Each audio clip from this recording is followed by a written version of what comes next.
She smiled at me like she wasn't supposed to. Not the polite kind of smile people give out of habit, but the kind that lasts half a second too long, the kind that makes your throat go dry because you know you weren't meant to notice it. It started one quiet evening at my friend's house. He'd gone upstairs to grab his jacket, leaving me in the kitchen with his mother. The light was soft, late sunlight spilling through the blinds, turning the air golden.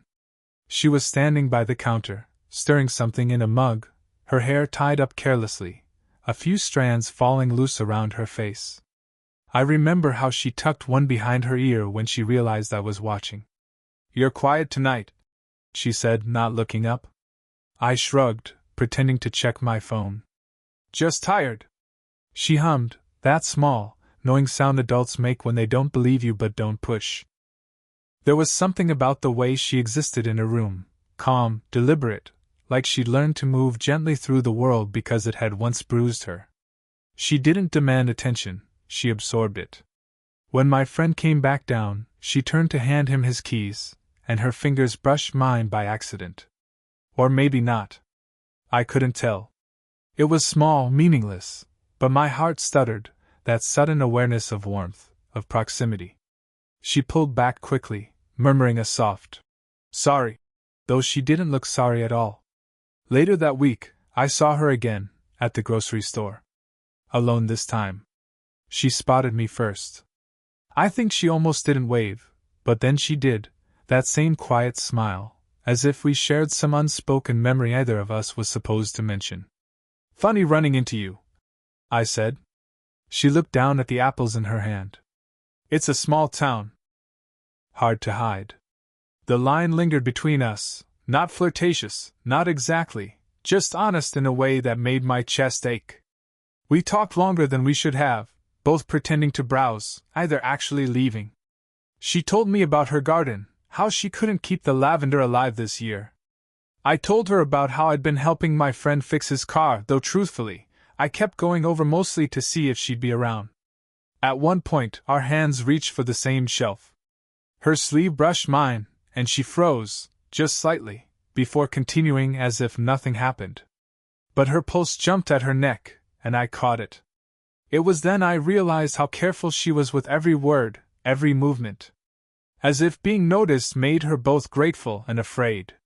When she finally left, I stood there for a long moment, staring at the space she'd occupied, still faintly smelling her perfume, something subtle, warm, like sandalwood and rain. That night she texted me. Just once. "You left your phone charger here last time." I hadn't. I stared at the message for a full minute, feeling my pulse climb, then typed back. "I can come by tomorrow." Her reply came slower this time.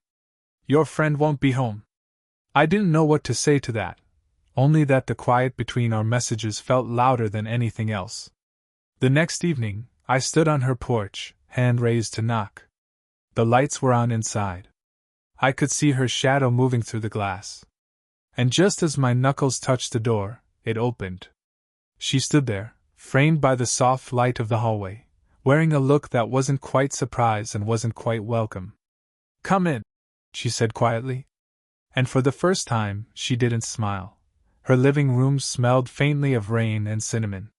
The curtains were drawn halfway, letting in a stripe of dying sunlight that fell across the wooden floor. I stepped inside careful, unsure if I should take my shoes off. She was wearing a loose sweater, sleeves rolled to her elbows, and her hair was still damp, maybe from a shower. She didn't say much at first, just motioned toward the couch. "I made tea," she said finally, her voice softer than I remembered. "Thought you might want some." I sat down, trying to look anywhere but at her.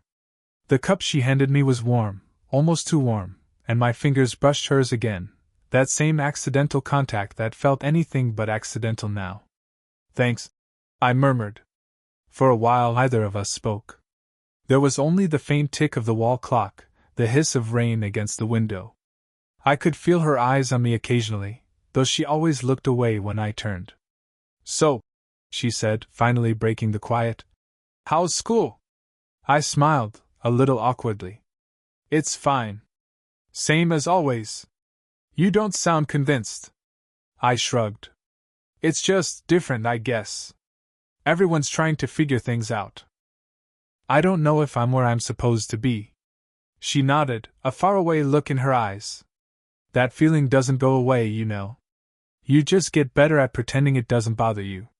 There was something in her tone, tired maybe, or wistful. She caught me studying her and smiled faintly, the kind of smile that hides a bruise. My husband used to say that, she said quietly. About pretending. He was good at it. The words hung there, heavy but fragile. I didn't know if she wanted me to ask, so I didn't. She looked at me again. He left 2 years ago. For someone younger. I swallowed. I'm sorry. She gave a small, humorless laugh. Don't be. It just made me realize how invisible I'd become. The silence that followed felt alive. I wanted to say something, anything, but the right words didn't exist. So instead I reached forward and set my cup on the table. My hand brushed her knee, just barely. She didn't move. Maybe he just stopped paying attention, I said quietly. She tilted her head, eyes meeting mine. And you think you can see what he didn't? I didn't answer. I didn't need to. The air between us said it for me. She stood, crossing to the window, arms wrapped around herself. You shouldn't be here, she whispered, though her voice lacked conviction. Do you want me to leave? Her shoulders stiffened. She turned back slowly, eyes flicking down, then up again, searching my face for something she didn't want to find. No, she said, barely audible. The room seemed smaller then, the light softer, the space between us charged. She walked past me to set her cup down, her hand grazing my shoulder as she did. The touch was brief, but it lingered, a silent confession neither of us was ready to name. I heard her breath catch. She didn't look back. Stay for a bit, she said. Just talk. So I did. And as she sat down beside me, close enough for our knees to touch, the rain outside grew heavier, and the rest of the world disappeared. The rain had slowed to a whisper by the time we realized how close we'd drifted. Her knee brushed mine again. This time neither of us moved away. The air felt heavier, filled with something unnamed but undeniable. She was talking about her garden again, about the lavender she'd nearly given up on, and I was nodding, barely hearing her words. I could see the small freckle at the base of her throat, the faint tremor in her hand when she lifted her cup. You're not listening, she said, smiling slightly. I am, I said. Just not to what you're saying. Her breath caught. The room went still. Before either of us could say anything more, a phone buzzed on the coffee table, sharp, intrusive. My heart jumped. For a moment I thought it was mine. But it was hers. She reached for it quickly, the motion abrupt. A name flashed on the screen, my friend's name. Her eyes flicked to me, startled, almost guilty. She hesitated before answering. Hey, she said, voice steady but softer than usual. Yeah, no, he's not here anymore. I think he left an hour ago. A pause. She laughed, a little too lightly. No, I'm just watching something. You. I couldn't hear the other side, but I saw her jaw tighten slightly, the subtle effort it took to sound casual. When she hung up, she exhaled slowly, setting the phone face down. He said he might stop by, she murmured. My pulse spiked. Now? Maybe, she said, glancing toward the window. You should. But she didn't finish. Instead, her voice trailed off as we both stood up at the same time, the space between us suddenly too small. She turned, and our faces nearly touched.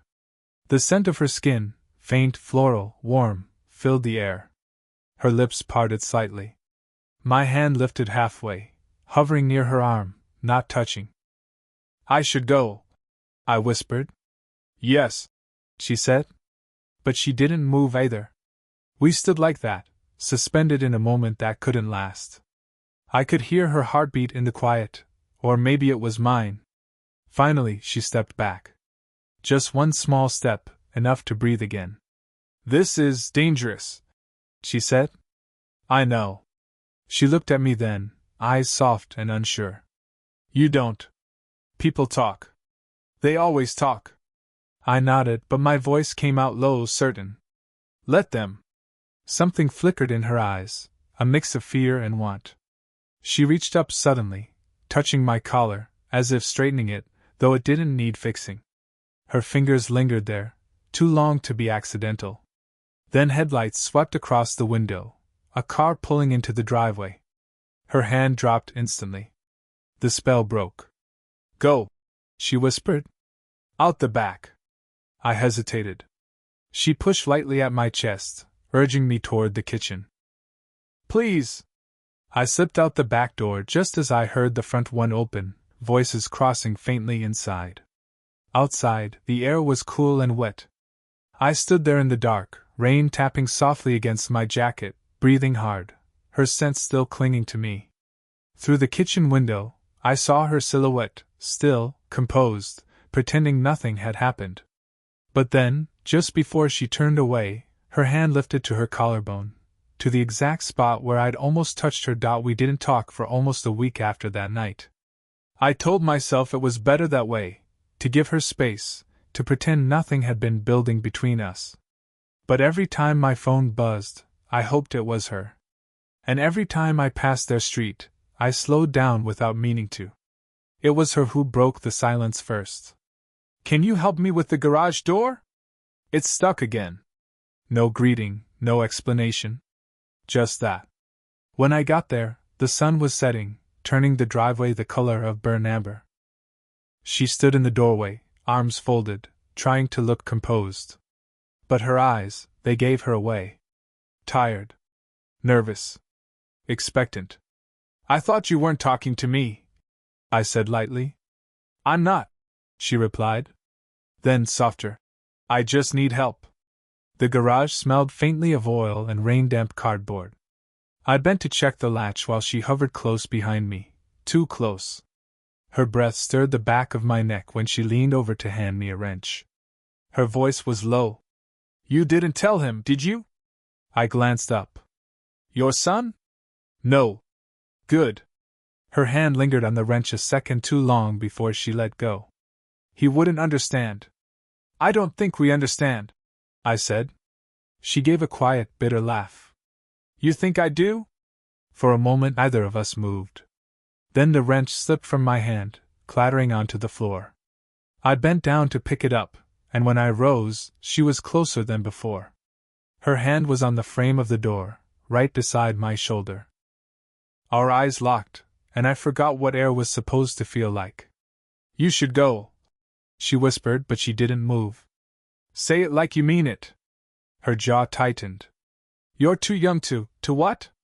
I cut in, my voice unsteady. Care about you? She flinched, not from anger, but from how much she wanted to believe that. I could see it in the way her throat worked when she swallowed, and how her hand trembled slightly before she tucked her hair behind her ear. You don't know what you're saying, she said finally. I stepped closer, my voice almost a whisper. Then tell me to stop. Her eyes flicked down to my mouth, once, then away. You think this is easy for me? I think you feel it too. Her lips parted, breath quick, the air between us vibrating with something neither of us could name. My hand lifted, slow, deliberate, brushing a loose strand of hair from her face. My fingertips grazed her cheek, the warmth of her skin sharp as electricity. She didn't pull away. You make me feel, she began, her voice trembling. Then she stopped, looking down. Say it, I murmured. She shook her head, but the words slipped out anyway, quiet, breaking. Scene. I didn't think. I just leaned in, the space between us vanishing. I could feel her breath, could almost taste the nearness of her, and then, suddenly, a voice called from outside. Her son's. Mom? We froze. Inches apart. Her eyes went wide, and her hand pressed against my chest, not hard, just enough to stop me. Go, she mouthed. But she didn't move. Neither did I. For one suspended heartbeat, we stayed like that, her hand still on my chest, my breath tangled with hers, the words seen echoing in both our heads. And then the door creaked open. Her son's voice echoed through the garage, breaking the air like glass. "Mom? You in here?" She stepped back so fast the wrench rolled under her foot. I turned away instinctively, pretending to inspect the door mechanism. My pulse was pounding so loud I was sure it filled the whole room. "In here!" she called, her tone light but shaky. He appeared in the doorway, grinning, phone in hand. "Hey, I didn't know you were helping her out," he said to me. "Thought you were working today." "Shift got cancelled," I said quickly. He nodded, oblivious. "Cool. You guys fixing the door?" "Just about," she said, brushing her palms on her jeans. Her voice had steadied, but I saw how tightly she was holding the edge of the workbench, her knuckles white. When he left a few minutes later, the silence that followed was suffocating. She stood by the window, breathing slow, like she was trying to calm her body before her mind caught up. "That was close," I said. Her shoulders tensed. "He can't know. Not about any of this." "I know." She turned then, eyes flashing. "Do you? Because you keep showing up, and I keep." She stopped herself, running a hand through her hair. "This isn't fair. To him. To us. I didn't mean for this to happen," I said. "I just don't," she whispered. "Please don't make me hear it." But something in her voice cracked, the edge of exhaustion and something deeper, something that sounded like want. Before I could speak, she took a step forward. "He heard us last night," she said. My stomach dropped. "What?" She nodded slowly. "When you left through the back. He came in right after. Asked why I was acting weird. I told him I was tired." Her voice trembled. He looked at me like he knew. The weight of that truth settled between us, thick, dangerous. "So now what?" I asked quietly. She exhaled, pressing her fingers to her temples. "Now, we pretend it never happened." But as she said it, she couldn't look at me. Her throat moved as she swallowed hard, her body leaning imperceptibly forward, as though drawn despite herself. "You don't believe that?" I said. She laughed once, bitterly. "No. I don't." Her hands trembled as she turned away, grabbing a rag from the bench. It slipped from her grasp, falling to the floor. When I reached down to hand it back, her fingers closed around mine, not by accident this time. Her skin was warm, pulse frantic.